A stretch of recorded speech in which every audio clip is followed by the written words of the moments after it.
I'm Christian Abbott. I'm Nathan Lavender. I'm Sean Abbott. And this is the Red Mist Podcast.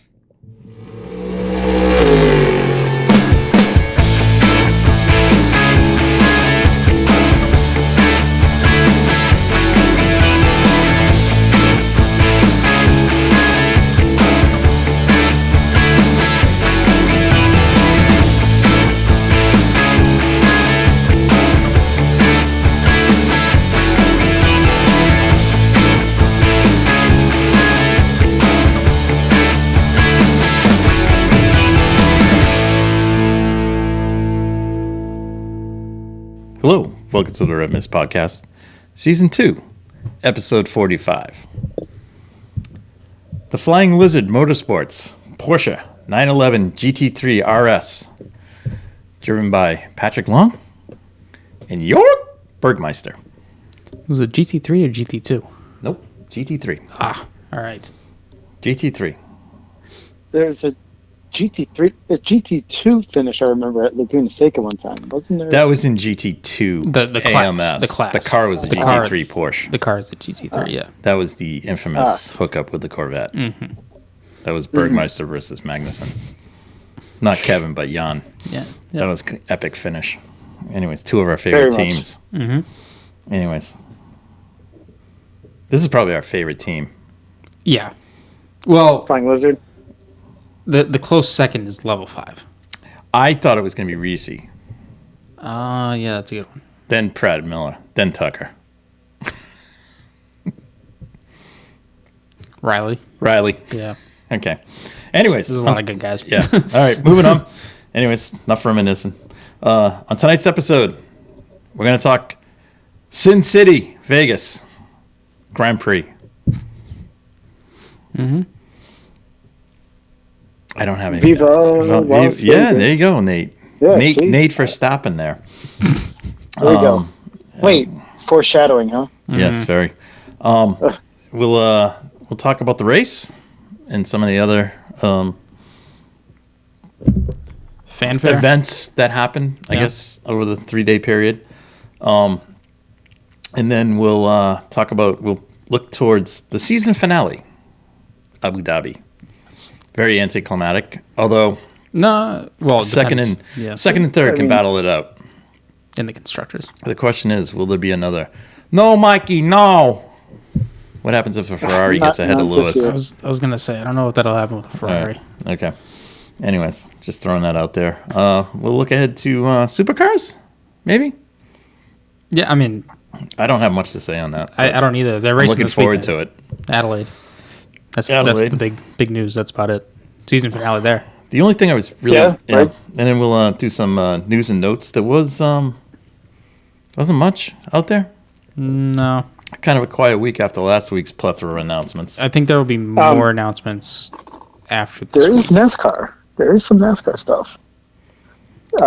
Colleague, for example. Okay. That disaster. Yeah. I call it a disaster. Anyways, but that's just we'll me. move on from that. And that's not even that's Xfinity. That's not even Cup. It's a prologue. Yeah, well, it's not even Cup. Let's talk Vegas. Where do you want to start? Well, I mean, should we get the water drain cover out of the way? Yeah. You brought it up. So, all right, let's do it. So 8 minutes of practice at least, right? Yeah. Better than nothing? Yep. Or FP1. what the heck? FP1. First action on the track because there's no support races at all. Oh yeah, that's true. We just had hot laps and safety car ride arounds. Yeah. Yeah. That's good. The track. It did rain the night before. The track was wet, Track was wet. but then it dried up. Track looked good. I thought it lived up to its billing. I thought it was fine. By the end of the weekend, the race did exactly what I thought it was going to do. Yep. It provided enough action for what these cars are. Actually, yeah, I know I'm we'll get skipping to ahead, but the yeah. rate. Anyways, I'll bring that up in the race recap.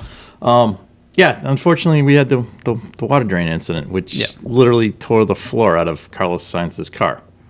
And Ocon's. And Ocon's and a few other And cars. one more. Somebody else, yeah. Can't remember. It Anyways, wasn't Anyways. McLaren. On the track. I forget So- which one, Anyways. but it was pretty much 3 chassis that needed to be written off. Yeah. So that was fun. Yep. And then we had now this is all happening at 11:30 at night.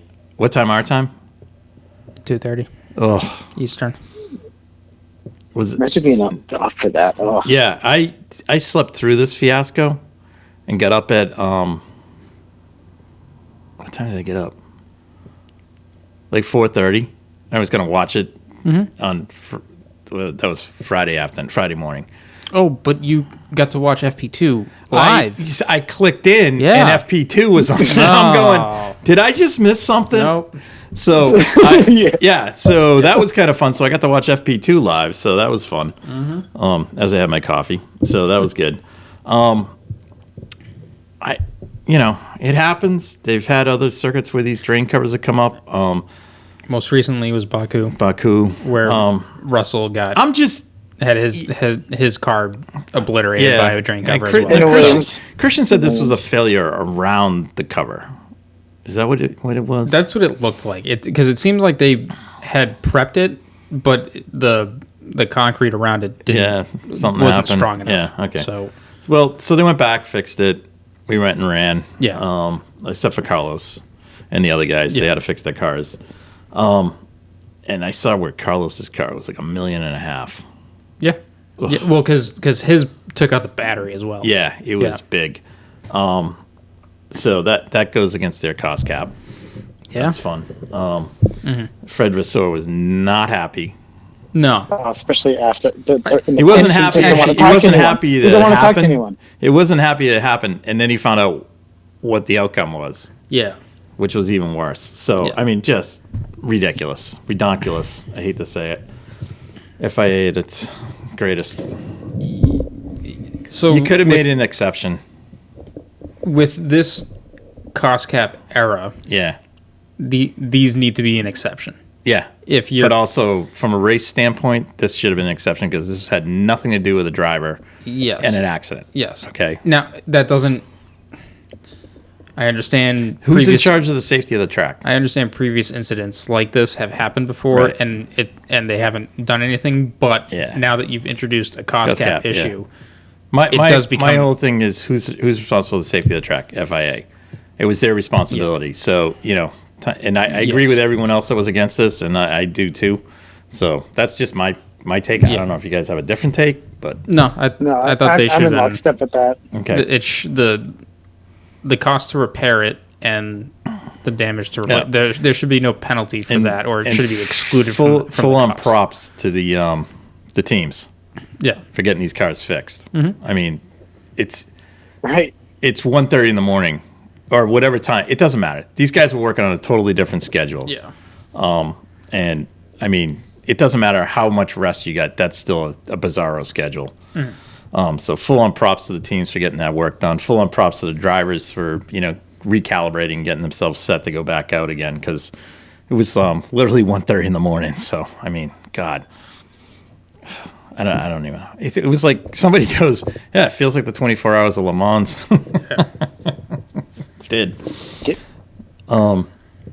FP2. I just from on track action. not fine. much. It was fine. Yeah, it was fine. It was your standard practice, whatever. Yeah, it was good. Like I was, the Williams were quick, the Haas's were quick. So it was good. We had a little bit of a mix up in the field. Yeah. Obviously, the Red Bulls were struggling. Yeah. They seem to just not. It takes a while on those street courses for those cars to come in or them to dial it in. But Leclerc was quick. Ferraris were quick off the bat. Quick off the bat. I don't know where Mercedes was. They were. I don't know. Yeah. Anyways, Lance Stroll was quick though. Yeah. The Aston Martin had pace this weekend. Shocking. So that was. Well, nice he to had see. pace. And the Alpines were actually up there. They were flirting with. I mean, I think what they're looking for is serious points, and this happened to be an okay track for them. I don't know if it's the top speed or what. But. Right. Then we went to FP3 again, uneventful. Kind of teams working out strategies. Get to qualifying though. I thoroughly enjoyed it because they stayed out on the track. Yeah. Mm-hmm. I mean, it was truly a qualifying session. yeah, and it wasn't these one-lap shootouts. No. It was awesome. No, it took time for the tires to build up to be optimal. And sometimes it was like, the guy turned his fast lap 5 laps into a set of tires, which was awesome that he was out there. So I really enjoyed that. Obviously, caught Checo out, caught Lewis out. Mm-hmm. We had a fantastic qualifying from Logan Sargent, I would say. Yeah. So good for him. He matched Albon in that sense for the weekend, so that was good. Carlos did a great job, but then had a 10-grid penalty, so he went from 2nd to 12th. No, yeah, 2nd to 12th. Yeah. And then, good on Charles. And, Max fought through and got 3rd. And now he's 2nd. So, I think it shows the drivers in that situation. I think the drivers did a great job. I like the fact that it took everything out of the pit wall, and monkeying around with the tires. That whole session. Yeah. And that was all the way throughout. That was all 3 sessions. I mean, it gets back to like, I like the, I don't have a problem with this format. I think it's fine, but I think this is evident of these tires. I'm like, that just degrade away so fast that you have to put a lap together on the first one, otherwise the tire is dead, and then you need to use another one. Whereas, if you look at sports car racing, every qualifying session that they're out there, they're clicking laps. Yep. After, so it was very similar. It was very similar. So I was enjoying that. So it was really like you were seeing fastest laps at the end of the session. I love how it cut the announcers off, except Hinch was the one that pointed out, these guys are like on full quali sessions. Yeah. And then everyone else is like, oh, yeah, you're right. Yeah. So, which is good. Well, Alex Jakes was. Yeah. So he wasn't used to it. So it was kind of cool. Mm-hmm. Race day, race night. Yes. Yeah, right. Race, or for those of us here, race morning. Mm-hmm. Take on the first corner. Fernando. I mean, Stroll. I mean, it is Fernando. He goes spinning.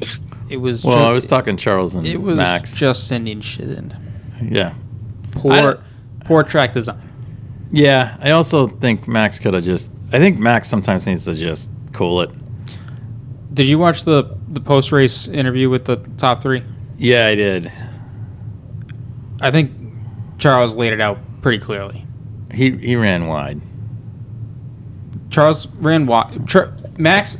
Well, where's he going to go? Max definitely sent it. Yeah, he sent it. Charles knew he was coming. Yeah, because and he gave Max, him room. Max has the drivers' championship racked up and the team's championship racked up. I get it. He's got no risk. He can do whatever he wants. I get in theory, it. Right? I get it. And whereas I like as Charles needs to stay in the race and get points. I just with the Red Bull being the Red Bull, it's like, what's the big deal? You're gonna pass him in 2 laps.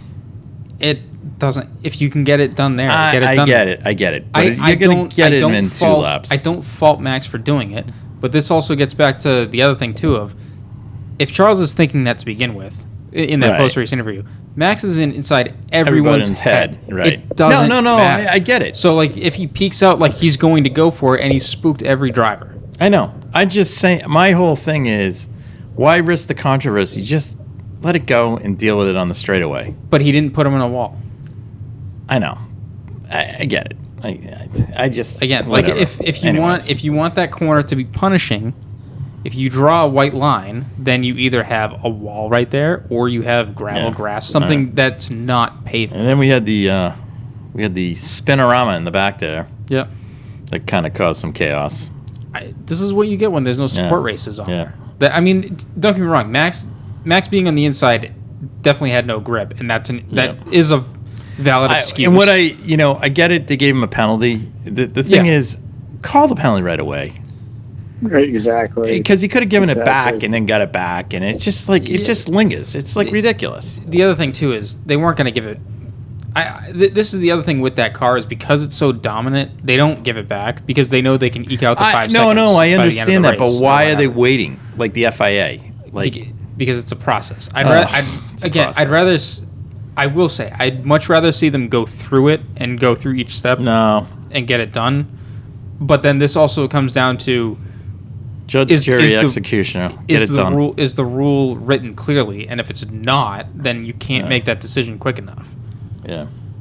Anyways, so gave him the penalty.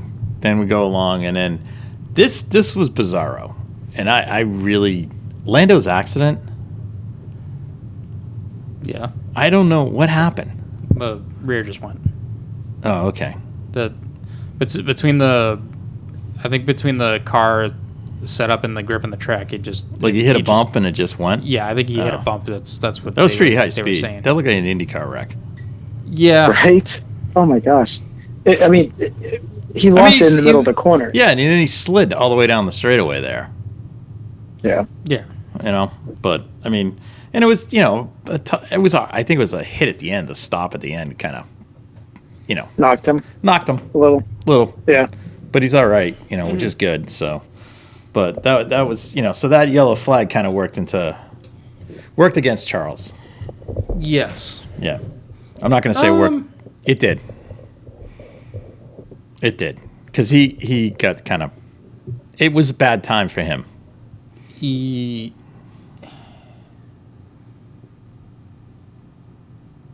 No, I thought that one was still earlier on in the race. It was the second one that... What was the second one?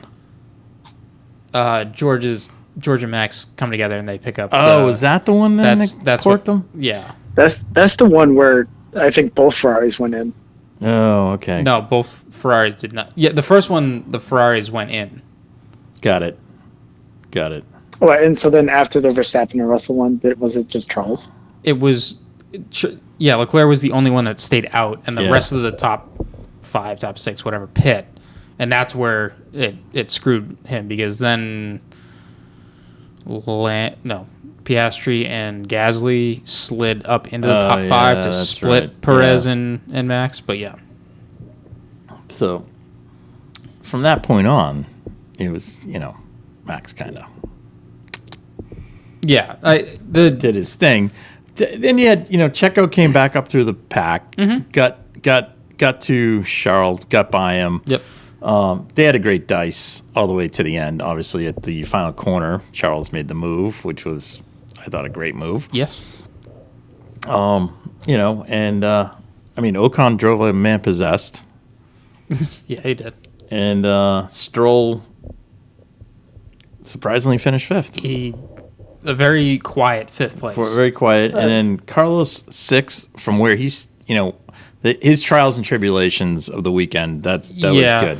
He could have got a little higher, but there was an issue with the motor. They were having a heating issue or something. They had to kind of chill it. And then we had Mercedes.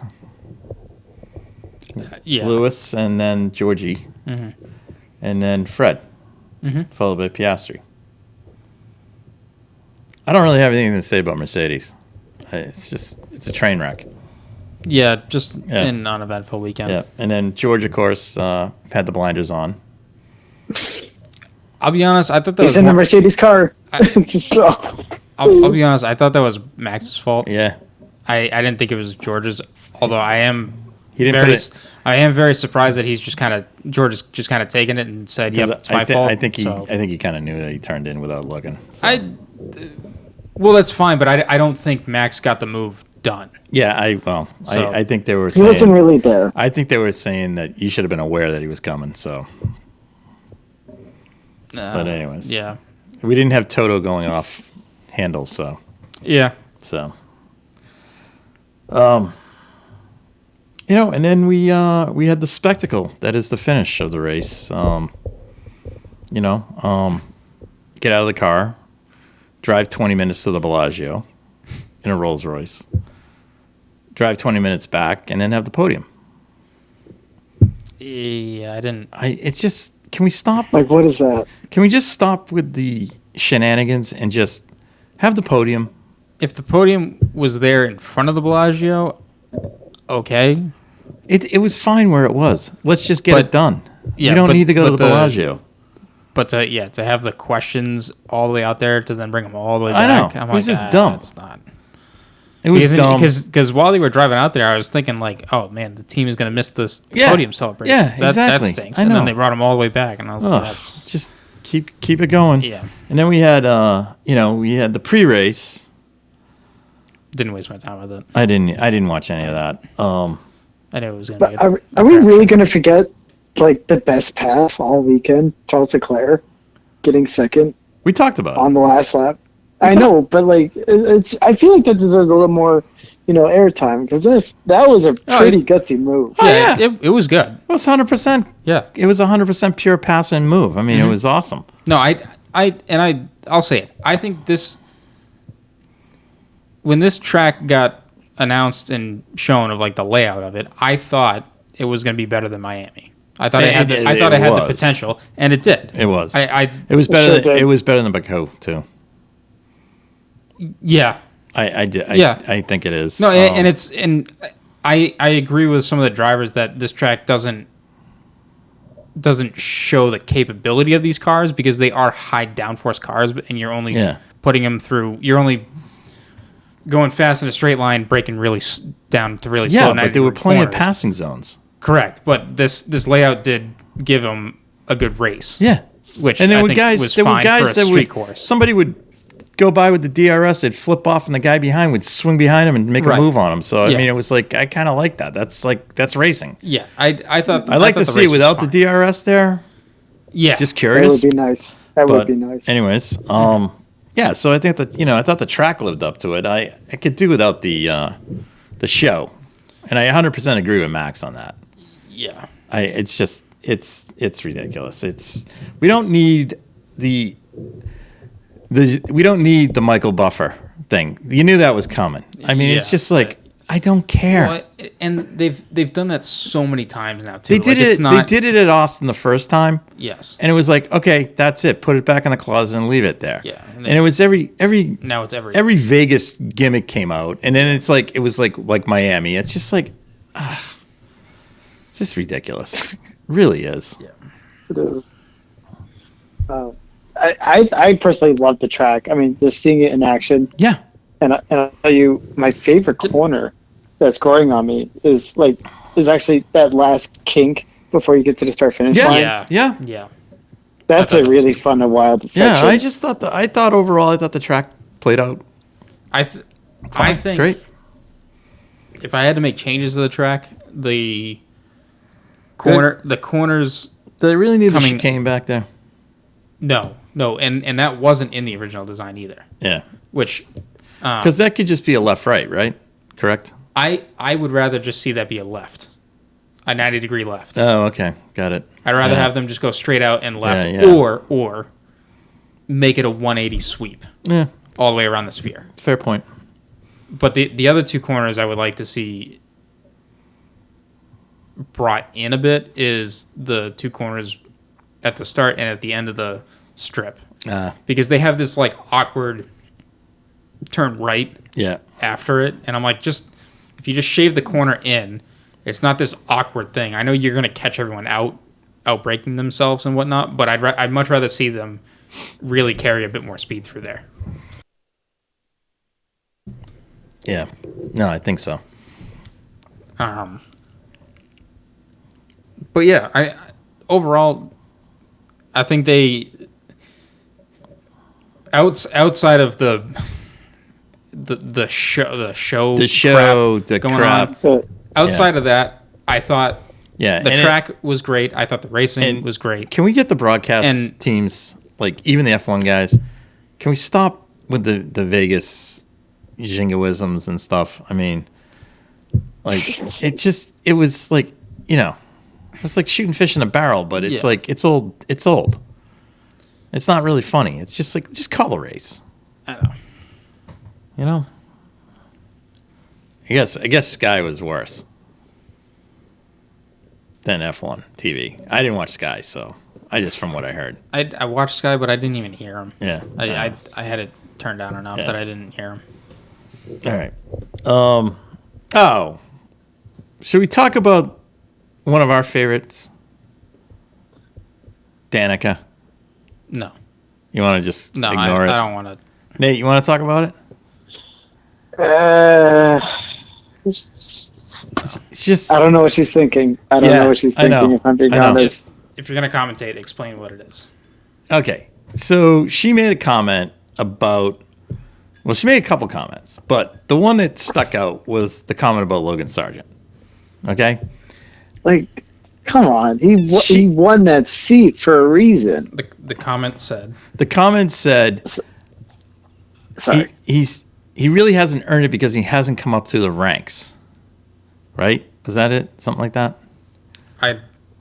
There was another line in there saying he wasn't famous. He's not famous in the... No, that's what it was. He's not famous in the U.S. because he hasn't come up through the ranks. Okay. Well, here's the thing. His goal was to get to F1 all along. So he went full on the European route. Mm-hmm. Now, there's been folks that done that. Newgarden did it. Rossi did it. Daly did it. Yeah. Colton Herta was doing it before he came back. So people forget about it. I mean, people might not realize that. Those guys were all over in Europe. Yep. Townsend Bell. Yep. Okay? It's very hard. Okay? And Sargent stuck through it. And, he worked his way up. Got to, F4, F3, F2. Mm-hmm. And you know what? He got there.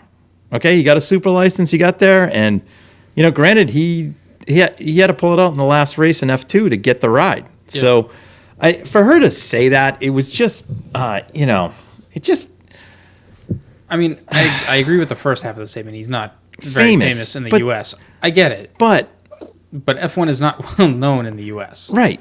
But don't diminish the guy's talent because he's got talent. It's just, I'm not sure he's an F1 ready driver. That's just my opinion. Right. I mean, I will say the last couple races, he's definitely been close. Yeah, he's been closer. So I mean, if he does get the seat for next year, and what's odd is the races he's performed on are the races he hasn't raced on.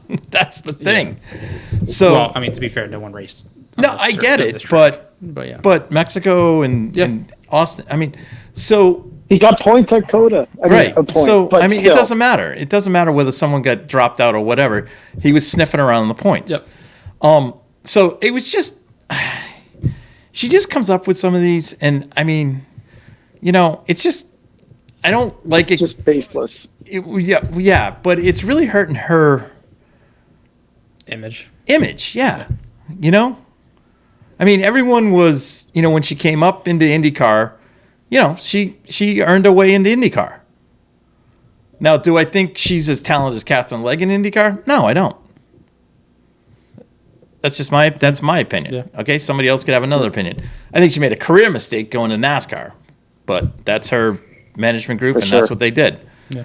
All right.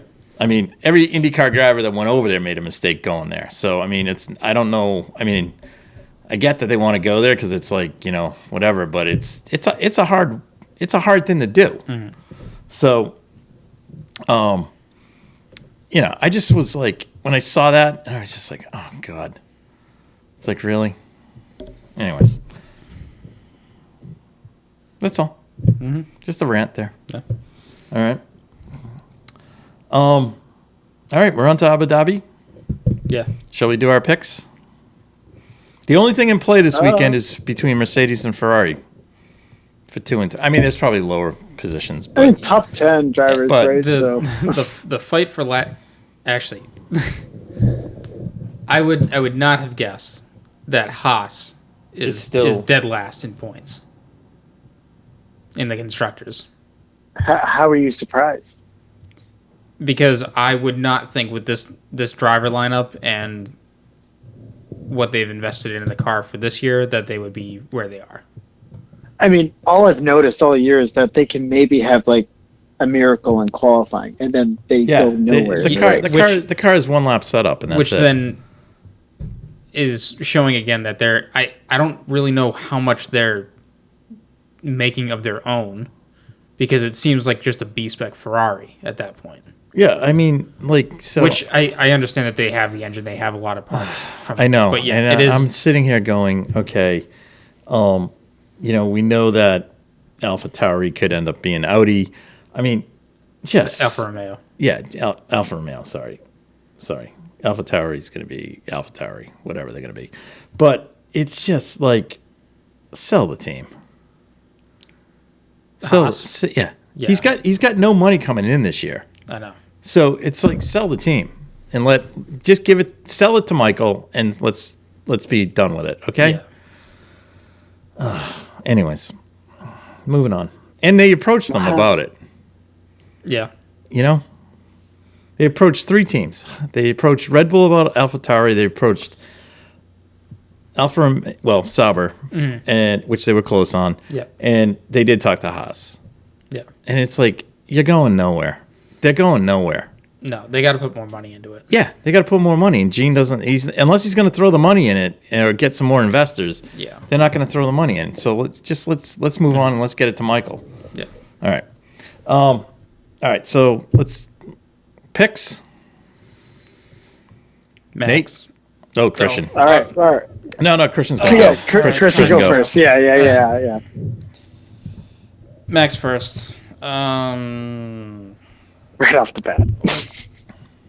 He's won the past 3, 4. I think he's won the past 4 years. I think he's motivated to win this one. Oh God, yeah. Yeah. 20th win for Red Bull this year. I think. Sorry, I want to look up last year's results. I don't have the. All right, I'm gonna go then. I'm gonna go Max, Charles, and Carlos. I'm going for a Ferrari 2-3 on the podium. Come on, Sean. Oh no, I do not. I I'm know Ferrari's I'm on going something. Ferrari 2-3, and they're gonna leapfrog Mercedes to take number 2. You said Max, Charles, and Carlos. Okay. All right. Dark horse, Fred. Last one. Okay. All right. I'll tell you what. It's not going to be Max winning, but it'll be Carlos Sainz winning. Just Verstappen coming in second. And kind of like you, Sean, I did think about adding 2 Ferraris on the podium, but I just don't see that happening. So in third place is going to be Lando Norris. Okay. And then my dark horse, I think you're going to see Yuki Tsunoda surprise, because he's done really good here with the AlphaTauri. He's finished 4th here one time. So I think that'll be a surprise points day for like that. AlphaTauri. All right. All right. So Max is gonna win.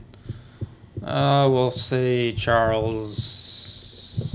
No, you know what? We'll say Sergio finishes second, Charles in third, and I'm gonna go with Gasly as your dark horse. Very nice. So yeah. Very, very nice. All right. Last weekend, so let's make sure it ends with a bang. Well, I mean, a good finish. Yeah. Hopefully, some teams can be close this weekend. It'd be nice to see a good battle on this track, because I mean, this track does a good job at providing good entertainment. So, sure. In the words of Kimi Räikkönen, the first 2 corners are great, but the rest of it is. you know the words. Yeah. Everyone say it. S. That's it. Anyway, so I'm excited. It's the last weekend of the F1 race calendar, so it's been one hell of a year for Red Bull. Yeah. So Yep. I mean, Dominating performance and a record-breaking season. So, yeah, it's definitely been boring. Don't get me wrong, but that is also, I feel like this is also a reality check of what F1 is. Like this is, if you're really shocked with this kind of result, like you should also kind of be in amazement that Red Bull's been able to win as much as they have, because it's hard to do it. I mean, it took until this year for a team to do this kind of feat. Mm-hmm. You know, so that's how I'm looking at it. And I think 2024, there's going to be. I think teams are going to be a little closer, but I mean, it's hard to tell because I mean the amount of points Max Verstappen probably has. There's a record here, right? The most points in a single season, right? Most wins. He's got the most wins, and I would assume he probably has most points wrapped up in that as well. I don't necessarily care about the points one. Yeah, because I mean, it's just like, because it's like they add more races. Yeah, more races, more points, and the point system is different than it was years ago. But I mean, I guess it's on kind of on the similar page of it. But I mean, if the one stat that I saw is if he leads 49 of these laps in this race, then he will have led 1,000 laps during the year. So, jeez, that's a pretty good stat. I like I mean, it's just interesting. Yeah. Is it really it must have been 1,000. Yeah. So that was just one stat that I saw. I mean, definitely meaningless, but it is what it is. Yep. Oh, and also, if he wins at Abu Dhabi, doesn't he surpass Vettel's win count to 54? Yes. From 53 to 54. Yes, so that would be pretty cool to see that happen too. That does happen. So. Yep. Which again, that would only leave Lewis and Michael ahead of him. Yep. Right. So.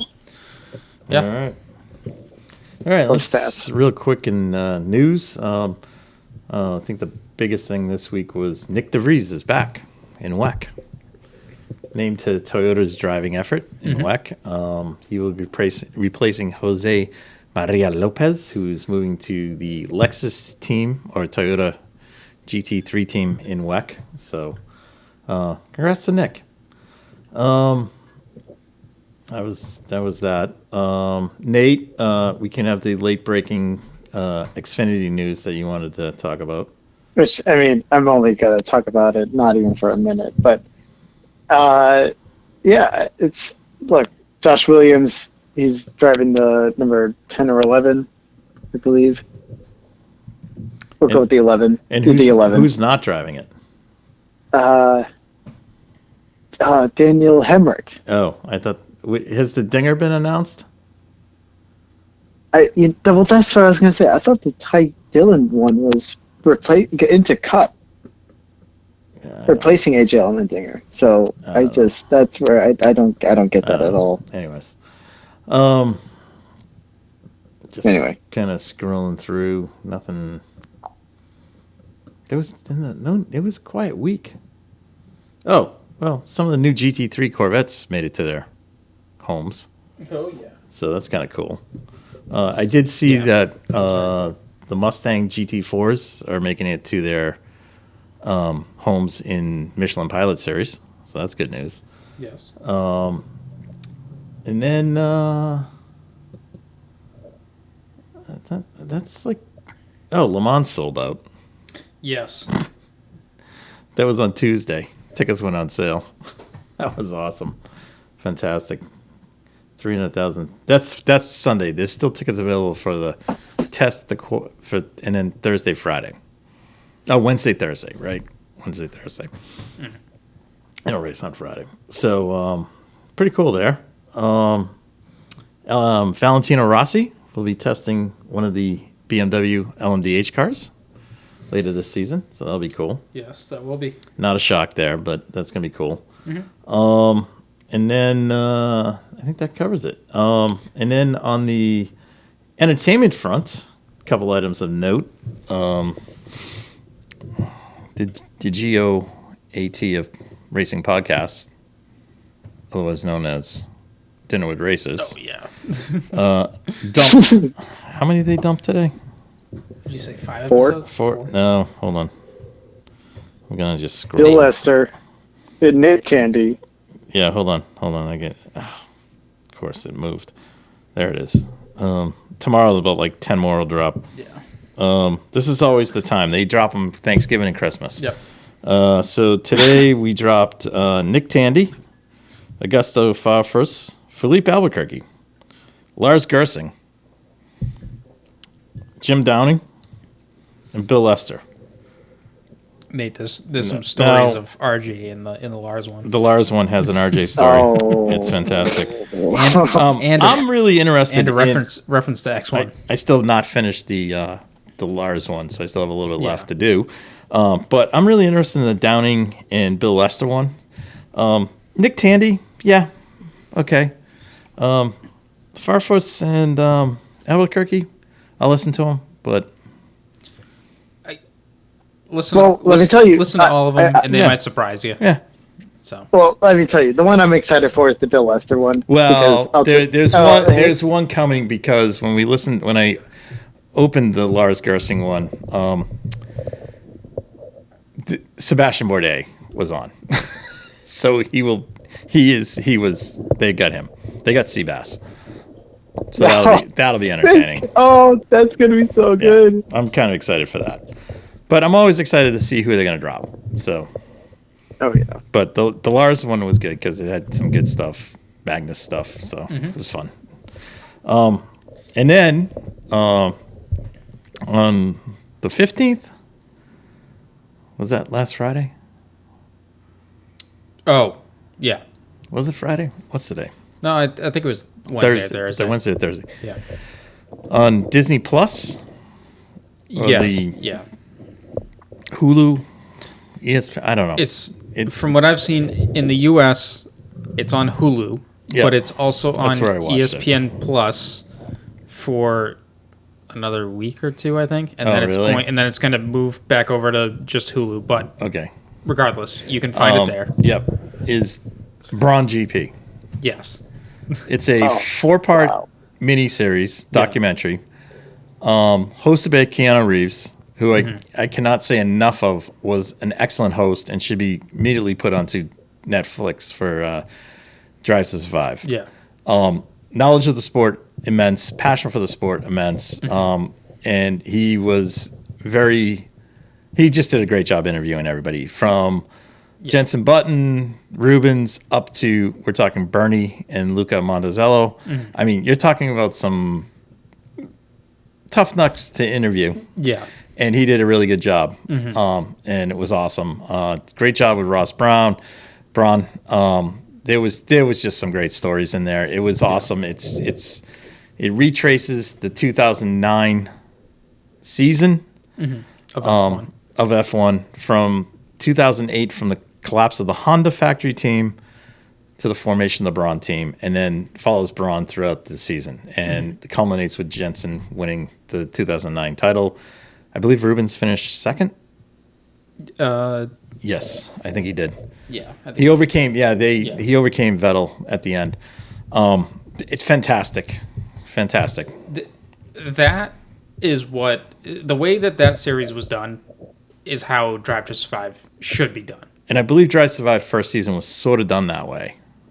It wasn't quite as chronological as I thought it was going to be. Now it's It's definitely now Drive to Survive is all over the place. Drive to Survive is all over the place. Yeah, I don't. So yeah. I don't get, but that's also the way. And they also wanted it. having found out that some of it's manufactured. So Yeah, but the way that this Brawn GP docuseries was done,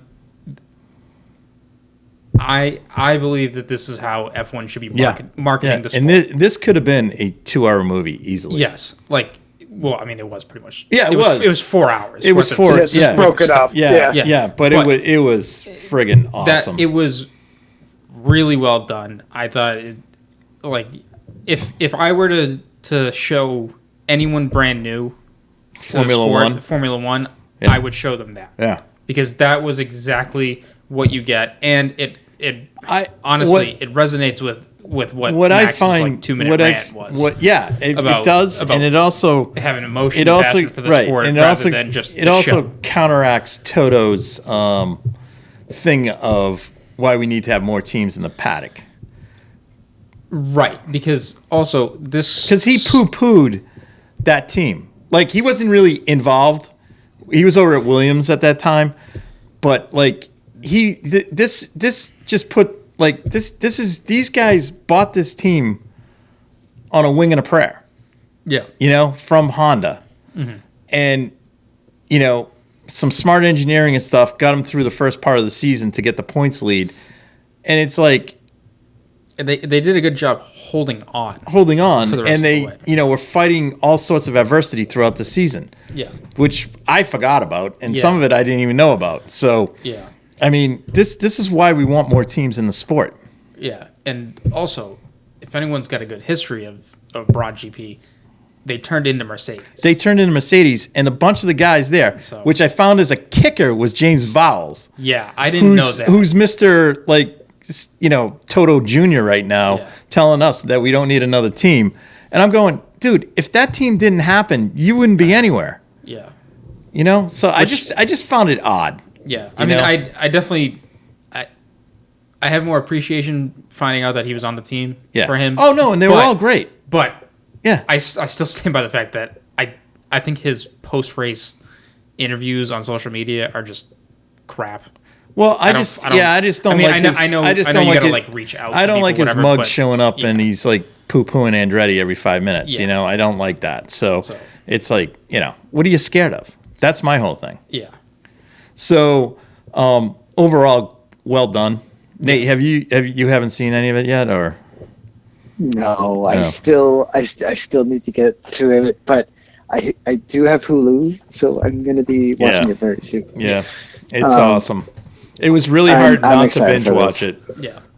I tried to space it out, which I did. Vettel finished second in points. Ruben finished third. But they finished, Also, and for context, they won the Constructors' Championship, though. The point system was not the same That's true. as it is today. Yep. They only went out to 8th place. 8 places, and a win was 10 points. So if you're looking at the points, you are having today's awesome. system. It was awesome. Don't do it. It was that. awesome. It was really well done. Yeah. No, that was.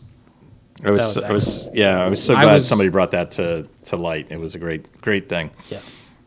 And I agree, Christian. I think that's a great way for someone to be introduced to the sport. Yeah. I also think, somebody that's looking for something to learn about racing, I think you guys should definitely spend time digging into the Dinner with Racers guys, because they have done some amazing stuff.